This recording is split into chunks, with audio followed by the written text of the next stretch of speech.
할렐루야, 할렐루야. 네, 8월 2일 수요 새벽 예배 예배 자리로 나오신 모든 성도님들을 예수님 이름으로 환영하고 또 축복합니다.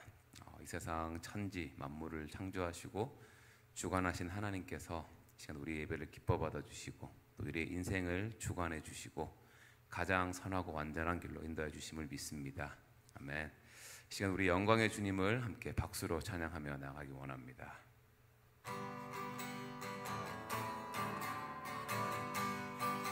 영광의 주님 찬양하세. 영광의 주님 찬양하세. 모든 영광 능력 찬송 예수님께. 영광의 주님 찬양하세. 주의 백성 모두 함께 찬양하세. 두 손을 높이 들고 주 이름 찬양. 존귀와 영광 모두 주 예수님께. 영광의 주님 찬양하세. 죽으시고 부활하신 만왕의 왕. 다시 한번 영광의 주님, 영광의 주님 찬양하세. 모든 영광 능력 찬송 예수님께. 영광의 주님 찬양하세. 주의 백성 모두 함께 찬양하세. 두 손을 높이 들고 주 이름 찬양. 존귀와 영광 모두 주 예수님께. 영광의 주님 찬양하세. 죽으시고 부활하신 만왕의 왕. 두 손을 높이 들고 주 이름 찬양. 존귀와 영광 모두 주 예수님께. 영광의 주님 찬양하세. 죽으시고 부활하신 만왕의 왕. 죽으시고 부활하신 만왕의 왕. 죽으시고 부활하신 만왕의 왕. 아멘. 좋으신 아버지 하나님 감사합니다. 오늘도 주님 앞에 나와 경배하며 기도하며 말씀을 듣기를 원하는 사랑하는 모든 교우들, 하나님께서 오늘 하루도 그 믿음을 가지고 살아낼 수 있도록 역사하여 주시기를 원합니다. 각 가정에 기도하는 제목들 쌓여갈 때마다 위기가 쌓여가는 것이 아니라, 근심과 걱정이 쌓여가는 것이 아니라, 오히려 하나님이 어떻게 나를 인도하시고 내 가정을 어떻게 은혜 베푸시는지를 보기를 원합니다. 그리하여 소망을 하나님께만 두고 늘 예수의 이름으로 기도할 때에 그 가정과 그 사업과 그 모든 기도하는 제목들이 이루어가며 성취되는 놀라운 은혜의 시간들로만 채워지기를 원합니다. 그래서 하나님을 더 사랑하게 하시고 하나님만이 나의 구세주이시며 만물의 주인이심을 다시 한번 고백하는 그러한 믿음의 진보가 있게 하여 주옵소서. 오늘도 주님의 말씀을 통하여 하나님의 살아계심을 다시 한번 깨닫고자 하오니 저희들의 마음 가운데 늘 감찰하셔서 성령께서 우리의 마음을 주장하여 주시옵소서. 각 가정에 기도하는 제목들, 특별히 교회적으로 우리 권장로님을 위해서 기도하고 있습니다. 하나님 외면하지 말아주시고 수술 일정 잡힐 때까지 강건하게 몸을 다듬어 더욱더 앞으로의 남은 수술을 잘 받을 수 있도록 주여 인도하시고, 수술 이후에 우리 서봉남 권사님 또 우리 김진원 집사님 김광모 집사님, 또 그 외에 많은 분들, 육신으로 약한 분들 하나님께서 기억해 주셔서 늘 육신의 강건함과 영적인 그런 강건함이 아울러 있게 하여 주옵소서. 예수님의 이름으로 기도하옵나이다. 아멘. 하나님 말씀 보시겠습니다. 사도행전 17장 16절에서 34절입니다. 함께 교독할 때에 주님의 음성을 들을 수 있기를 바랍니다.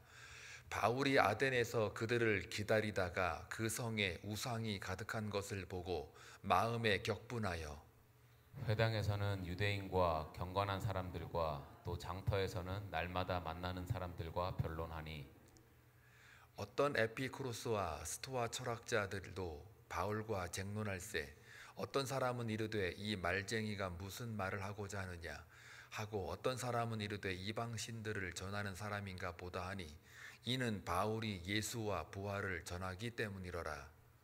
그를 붙들어 아레오바고로 가며 말하기를 내가 말하는 이 새로운 가르침이 무엇인지 우리가 알 수 있겠느냐. 내가 어떤 이상한 것을 우리 귀에 들려주니 그 무슨 뜻인지 알고자 하노라 하니 모든 아덴 사람과 거기서 나그네 된 외국인들이 가장 새로운 것을 말하고 듣는 것 외에는 달리 시간을 쓰지 않음이더라. 바울이 아레오바고 가운데 서서 말하되 아덴 사람들아 너희를 보니 범사에 종교심이 많도다.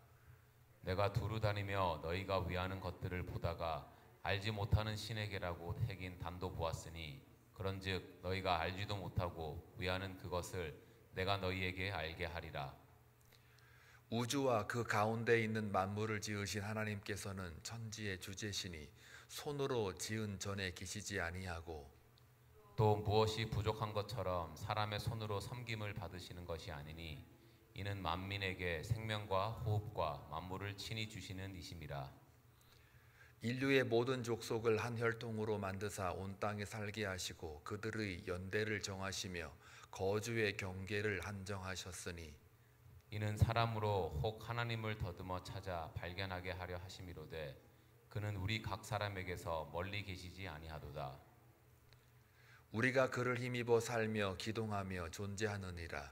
너희 시인 중 어떤 사람들의 말과 같이 우리가 그의 소생이라 하니 이와 같이 하나님의 소생이 되었은즉 하나님을 금이나 은이나 돌에다 사람의 기술과 고안으로 새긴 것들과 같이 여길 것이 아니라 알지 못하던 시대에는 하나님이 간과하셨거니와 이제는 어디든지 사람에게 다 명하사 회개하라 하셨으니 이는 정하신 사람으로 하여금 천하를 공의로 심판할 날을 작정하시고 이에 그를 죽은 자 가운데서 다시 살리신 것으로 모든 사람에게 믿을 만한 증거를 주셨음이라 하니라.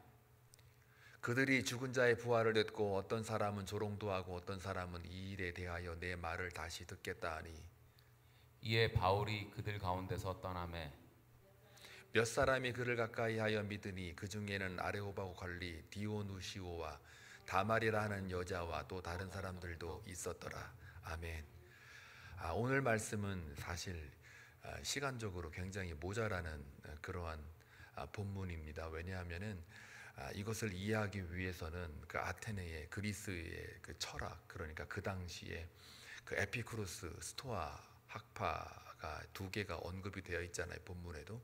근데 이 두 개만 있는 게 아니었고 원래는 그리스 이 당시 바울 시대에 철학자들이 세 가지가 있었는데요. 오늘 본문에 나와 있는 두 가지 포함해서 하나가 또 회의학파라고 또 있습니다. 회의학파. 인간은 궁극에 대해서, 절대에 대해서는 알 수 없다. 인간은 분명히 한계가 있고 또 제한성이 있기 때문에 인식의 한계라는 거죠. 알 수 없다. 그래서 우리가 진리를 알 수 없다. 그러므로 모른 채 살아야 한다. 다시 말하면 바보가 되라 그런 얘기는 아니고요. 모든 진리에 대해서 인간이 절대적인 가치를 알 수가 없으니까 일단 인간이 잘 살려면, 행복하려면 판단 중지해야 된다. 우리가 그렇잖아요. 그 처음 만난 사람 다 외모로 판단하지 않습니까? 그러면 뚱뚱하다, 뭐 못생겼다, 머리 길다, 짧다, 뭐 검다, 희다, 뭐 이렇게 판단하잖아요. 이거에 대해서 우리가 그 사람을 알 수 없다예요. 그 사람을 경험하기 전까지는 알 수 없다. 그러니 인간이 알 수 있는 것은 더더욱더 진리 같은 절대적 가치에 대해서는 알 수 없다. 이제 그게 불가지론자들의 회의학파라고 그래요. 그러다 보니까 알 수 없으니까 어떻게 돼요? 그냥 놔두라는 거죠. 판단중지. 그래서 진리를 추구하는 데 있어서 가장 중요한 거는 각자 가지고 있는 주관적인 편견, 선입견 이것들을 중지해라. 그리고 좀 더 그 사람을 멀리 또 천천히 봐라. 그러면 그 사람이 보일 거다. 그런 입장이에요. 요것만 들으면 또 막 여러분 혹하죠. 아, 참 멋진 얘기인데 이렇게 됩니다. 근데 이거 다 설명하려고 그러면 제가 지금 새벽이니까 잠깐만 중요한 포인트만 몇 개만 짚고 이제 바울이 어떻게 해서 24절부터 33절까지 32절까지죠.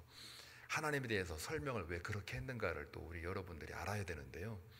시간이 없어서 일단 먼저 그 불가지론자, 그러니까 회의학파는 제가 조금 언급했으니까 이 정도로만 하고요. 나중에 수요일 날 설교라든지 아니면은 한 번은 이제 바울의 1차, 2차, 3차 전도 여행을 세미나로 이렇게 한번 할 때가 있을 거예요. 언젠가는. 그때 이제 철학자들, 그 당시에 그 세 가지의 철학자들이 어떤 생각을 가지고 있었길래 바울이 하나님을 그렇게 소개를 하고 변증을 했을까, 이거에 대해서 여러분들이 좀 더 알고 계시면 그 다음부터는 이 바울 시대의 이 당시 헬라 철학, 헬레니즘의 문화가 어떤 것인가를 알게 돼요. 그럼 성경이 훨씬 더 눈에 잘 들어와요. 자, 그래서 오늘은 시간이 없으니까 그냥 일단 회의학파는 그렇게 얘기를 했고, 에피큐로스나 스토아 학파 같은 경우는 일단은 이 두 학파가 공통점이 뭐냐면 행복을 추구합니다. 이걸 다른 말로 쾌락이라고 합니다. 근데 우리나라 사람들은 쾌락 그러면 나쁜 의미로만 생각을 해요. 뭐 육체적인 뭐 성적인 쾌락 이것만 생각을 하시는데, 그런 에피큐로스 학파가 쾌락주의자들이지만 그러나 그 쾌락을 추구하는 데 있어서의 또 과정이나 절차가 또 다릅니다. 굉장히 사색적인 거예요. 그렇기 때문에 우리 많은 목사님들의 영적 리더자들이 쾌락주의 그러면 막 그냥 무조건 그냥 세속적이고 그래서 막 무슨 육체만 생각하는 그러한 에피큐로스 학파로 이해하시는데, 그러면 그리스 철학이라고 하는 게요, 육체적으로 막 놀고 먹고 이러는 거라면은 철학이 될 수가 없죠. 철학이라는 거는 다양한 시선에서 어떻게 궁극, 절대 가치를 추구할 수 있을까, 거기서 뽑아낼 수 있는 인간의 가치, 신념 무엇일까, 그걸 가짐으로 인해서 인간이 얼마나 마음에 흔들림이 없는 평정심, 고요한 평정심을 가질 수 있을까, 그걸 헬라 철학의 아타락시아라고 그래요. 그러니까 모든 철학의 그 궁극의 절정은 아타락시아를 쟁취하는 데 있어요. 이거를 갖다가 우리 기독교식으로 끌고 오면은 평강이에요. 화평, 또 아무 고민이 없는 그런 상태를 아타락시라고 그러는 거예요. 그러니까 그걸 추구하기 위해서 어떻게 하면 좋을까라고 이제 스토아학파, 에피큐로스 학파가 파고드는 거죠. 근데 에피큐로스 학파는 좀 더 스토아학파보다는 감각적이에요. 경험을 혹은 감각, 지각을 더 강조를 해요. 그래서 육체적인 쾌락도 있고 정신적인 쾌락도 추구를 해요. 그러나 결국은 육체적인 쾌락보다는 정신적인 쾌락, 아타락시아, 고요한 평정, 즉 다시 말하면 아무 욕심이 없는, 불교의 욕심이 없는, 모든 욕정을, 탐욕을 다 빼버린 그런 아무것도 없는 그 정신 상태, 그거 딱 남는 거, 그게 바로 아타락시아, 그러니까 평정심이라고 그러는 거예요. 그게 진짜 쾌락이다. 이것만 가지면 인간 행복할 수 있다라고 보는 게 에피큐로스 학파예요. 그러나 결국 그것도 하나의 윤리학에서만 그런 얘기가 되는 거고요. 인식론이나 아니면 형이상학을 들어갈 때는 스토아학파나 에피큐로스 학파는 같아요. 뭐냐면은 인간이라고 하는 게 어떻게 인식할 수 있느냐, 말할 수 있느냐, 생각할 수 있느냐라고 하는 거는 감각이나 지각을 통해서 1차적으로 이렇게 경험을 한 다음 그 경험이 쌓이고 그러니까 감각적인 경험이 쌓이고 쌓여서 그것이 하나의 지식이 된다 이거예요. 그 지식을 가졌을 때 그것이 에피큐로스 학파에서는 그걸 가져야만 행복이 있을 수 있는 거고, 그러나 스토아파는 거기까지가 문제가 아니라 그 경험과 경험이 쌓이고 났는데 가만히 보니까 그 모든 경험을 해보니 우주의 이치와 그 어떤 질서가 분명히 거기에 있다 이거예요. 그래서 이 질서가 그냥 막 돌아가는 게 아니라 어떤 법칙이 있고 어떤 이치와 질서가 있어서 이 체계에 있어서 그 체계대로 막 가고 있는 거예요. 이게 뭔지는 모르는데 보이지는 않는데 분명히 자연이 흘러가는 걸 가만히 보면, 우주가 이렇게 돌아가는 걸 보면 분명한 법칙은 있어요. 생성했다가 소멸했다가 또 생성했다가 소멸했다가, 이것이 반복은 되지만 분명히 거기에 이 세계를 움직이고 있는 보편적인 어떤 로고스, 그러니까 이치, 법칙, 체계, 질서, 이것들이 있을 거다. 이것을 찾아가는 게 쾌락이고 행복이고 진리다라고 보는 게 스토아파예요. 그러니까 보이지는 않지만 뭔가가 있는 거예요. 그러니까 그들의 머릿속에는, 그리스 사람들은 특징이 뭐냐면 도대체가 이 세계가 어디서 왔을까? 그 기원에 대해서 관심이 많아요. 그러니까 그 기원을 파고 하다 보니까 이 자연이라고 하는 게 참 오묘한 거예요. 우주가 오묘한 거예요. 그럼 이것들이 움직이고 있는 원인은 뭘까 이거예요. 원인이 뭘까? 그것만 찾는다면, 그것만 바라보고 내가 생을 살아간다면 행복하지 않을까라고 보는데, 이 스토아파는 그런 모든 질서들을 알 수 있는 건 딱 하나밖에 없다예요. 뭐가? 인간의 이성밖에 없다예요. 그 이성은 돌아가고 있는 모든 이치와 질서들을 캐치할 수 있는, 파악할 수 있는 유일한 도구이기 때문에 이성대로 살면 어쩌면 궁극에까지 올라가서 우리가 그것을 깨달을 수 있지 않을까라고 하는, 로고스를 우리가 이해할 수 있지 않을까라고 해서 계속해서 정진해 나아가는 거예요.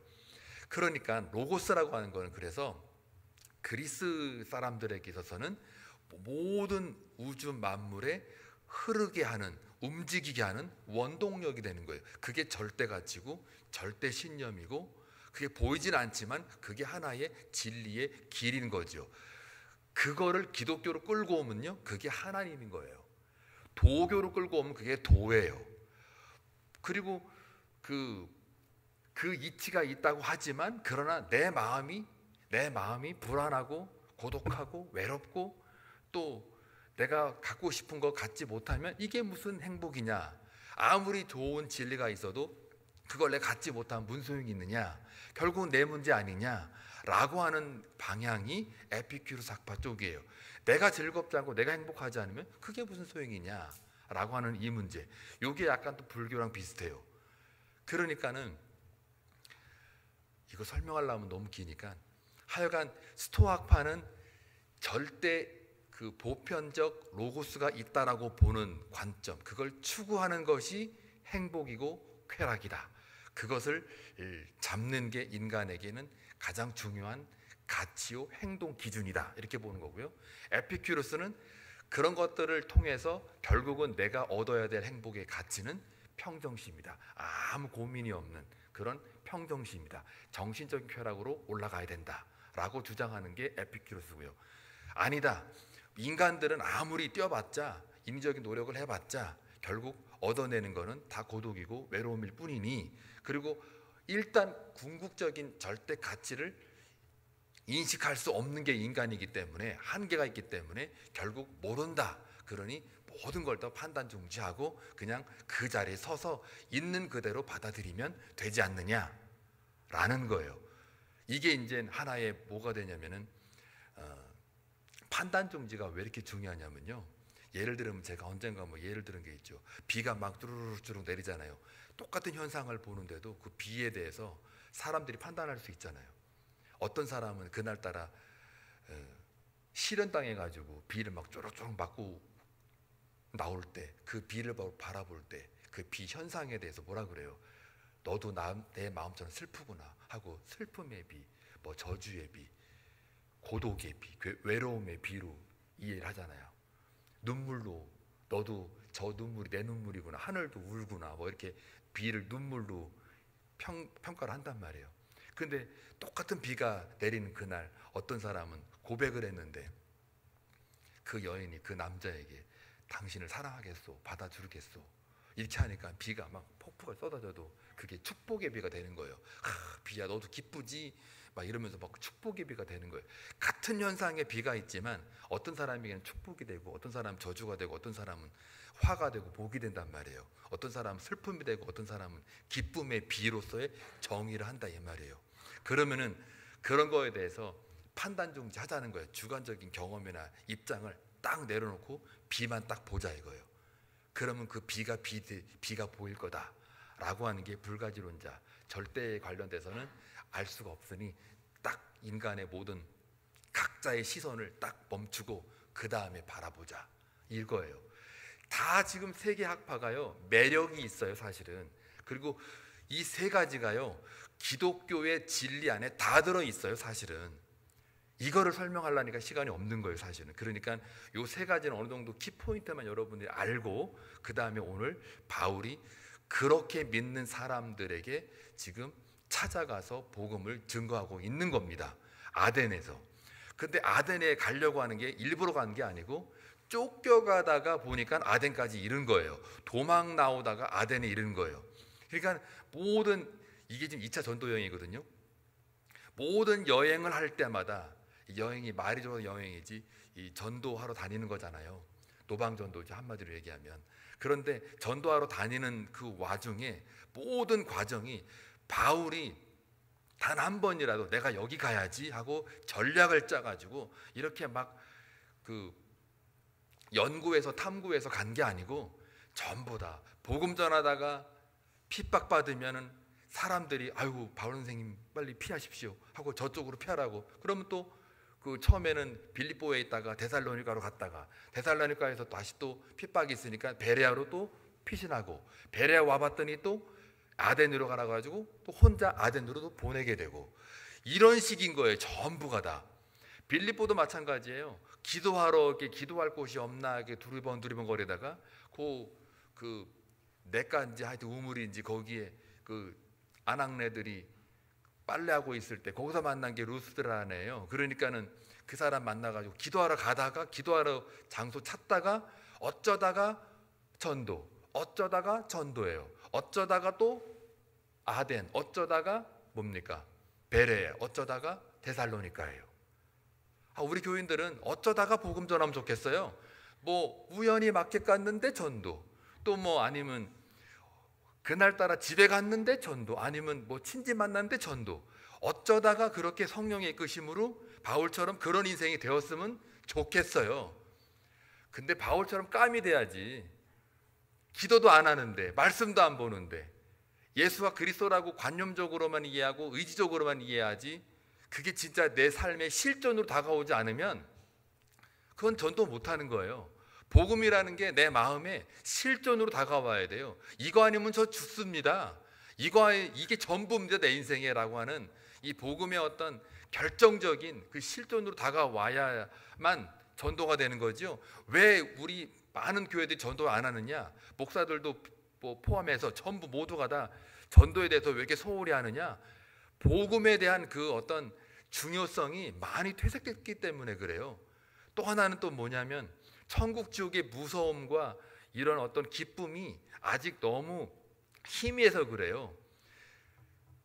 죽어가는 영혼들이 다 지옥 간다라고 하는 이게 이 마음 가운데 많이 잃어버린 거예요. 종말론적인 그런 해석들이 너무 희미해지다 보니까 이제는 막 윤리적인 거, 또 예수 믿으면 잘 살게 되는 거, 내가 좀 편안해지는 거, 내가 좀 누리는 거, 전부 다 그런 식으로 생활을 하다 보니 진짜 하나님이 두렵지 않고요, 진짜 지옥이 무섭지도 않고요, 그냥 관념적으로만 이해하는 거예요. 하도 듣다 보니까 이제는 그런 게 있나 보다.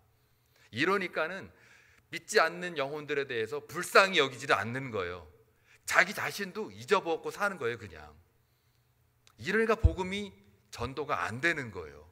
바울은 그렇지가 않은 거예요. 바울은 어떤 영혼을 만나든지 간에 어디 가 있든지 간에 전부가 다 마음에 그냥 영이 가만히 있지를 못해요. 오늘 읽어보시면 그 아덴 사람들을 바라볼 때에 또 주위 환경을 바라볼 때 바울이 뭐라고 그랬어요? 마음이 어떻게 해요? 격분하여. 오늘 마음이 격분하다 그러잖아요. 이게 뭐 승질나고 화가 나고 이런 게 아니라 내 영이 저들의 죽어가는 영혼들을 바라볼 때에 이 마음이 편안하지를 않는다 이 말이에요. 저들이 우상 만들어 가지고 내 이놈 하고서 이렇게 싸움에 들려고 하는 분노, 그런 어떤 인간적인 화가 나면 승질 막 부리는 그런 격분이 아니라 그 원어로 들어가 보면은 바울의 영이 그런 어떤 우상들을 바라보고 아덴 사람들이 영혼을 바라보니까 이 영이 미쳐 죽겠는 거예요. 그걸 마음에 격분한다라고 하는 거예요.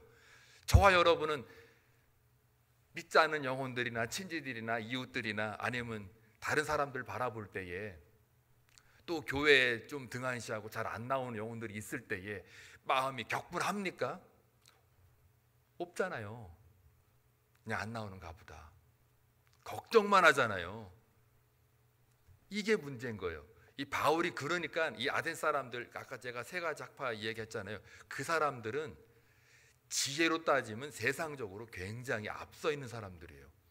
그런데 거기서 지금 변증을 하지 않습니까? 오늘 이 바울이 그전에는 그냥 예수 그리스도 십자가 부활 이것만 막 유대인들한테 율법의 그 해석을 통해 가지고 구약의 말씀, 예언된 말씀을 가지고 그 말씀이 유대인들이 들으라, 그 말씀이 예수 그리스도를 칭하는 것이다.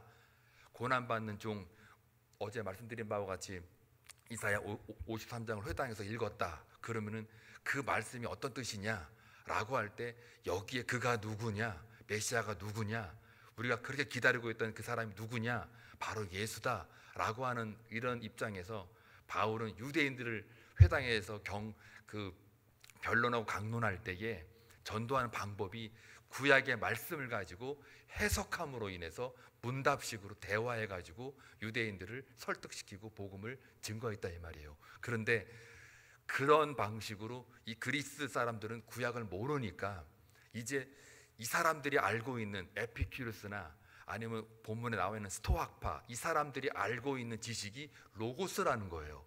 그 로고스라는 게 절대적인 우주의 법칙과 질서 체계니까 그 체계가 누구냐, 바로 24절부터 31절 2절까지 하나님에 대해서 쭉 설명하는 게 바로 그 로고스를 설명하기 위해서 이 바울이 하나님에 대하여 이야기를 하고 있는 거예요. 그래서 하나님, 그 로고스라고 하는 위치에 하나님이다 이거예요.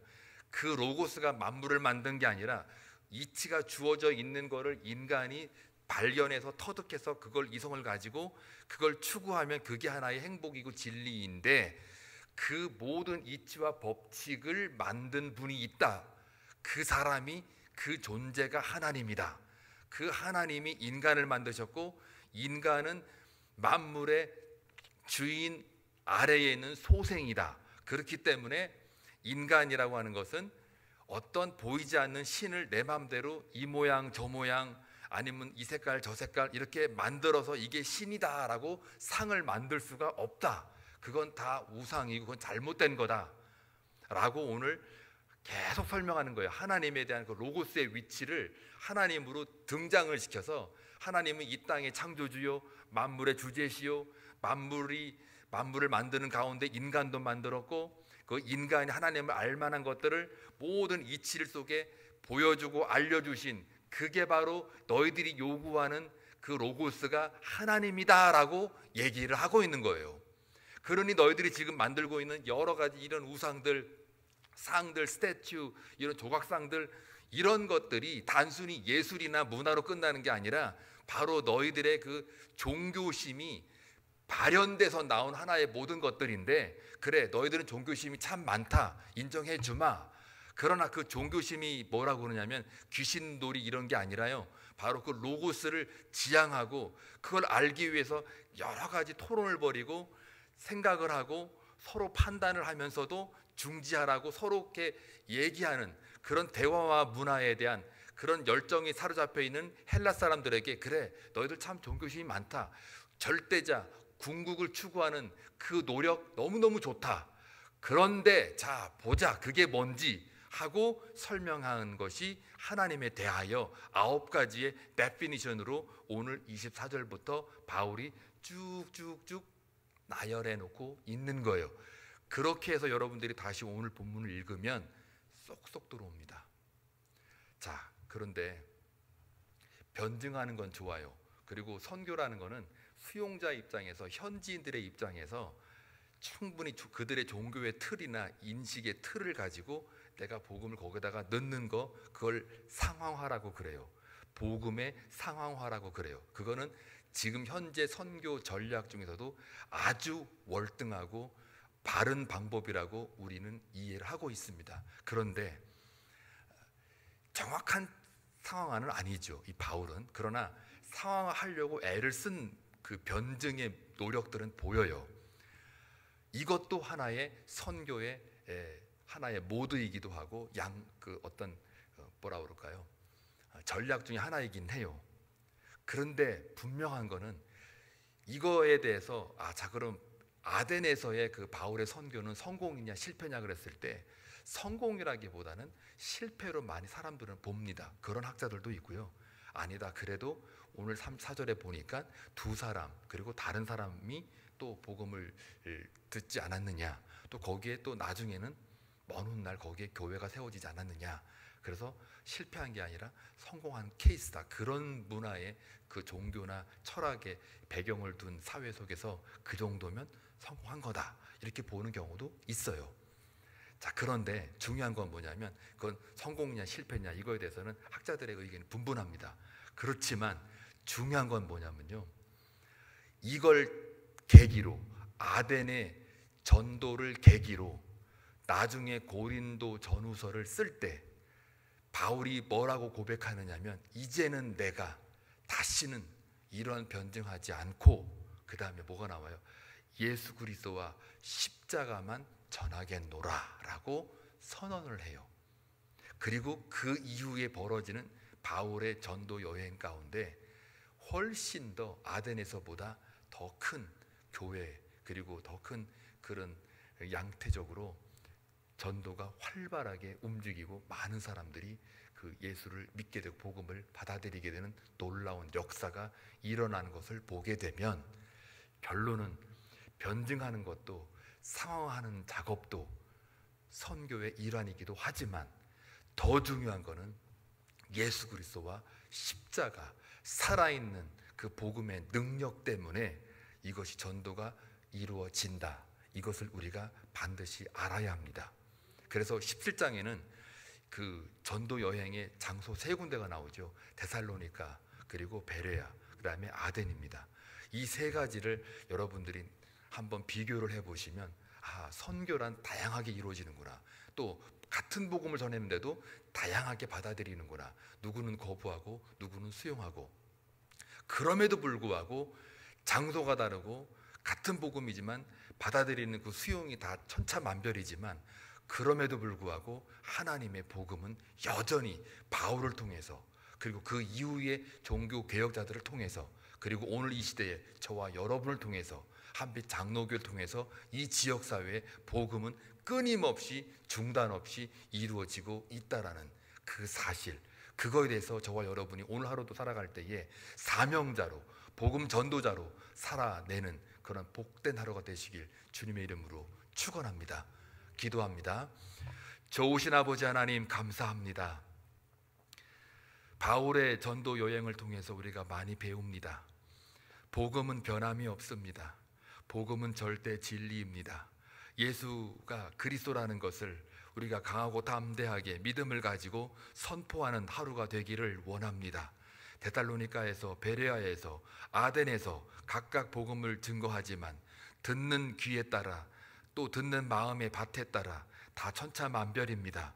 그럼에도 불구하고 우리가 어느 곳을 가든, 누굴 만나든, 어디에 있든지, 무엇을 하든지 우리가 복음 전도자의 사명을 가지고 있다는 그 사실만큼은 잊지 않고 기도하며 말씀에 전무하며 하나님의 나라를 구축하는 데에 한 생명 우리가 최선을 다할 수 있는 복된 하루가 되게 하여 주옵소서.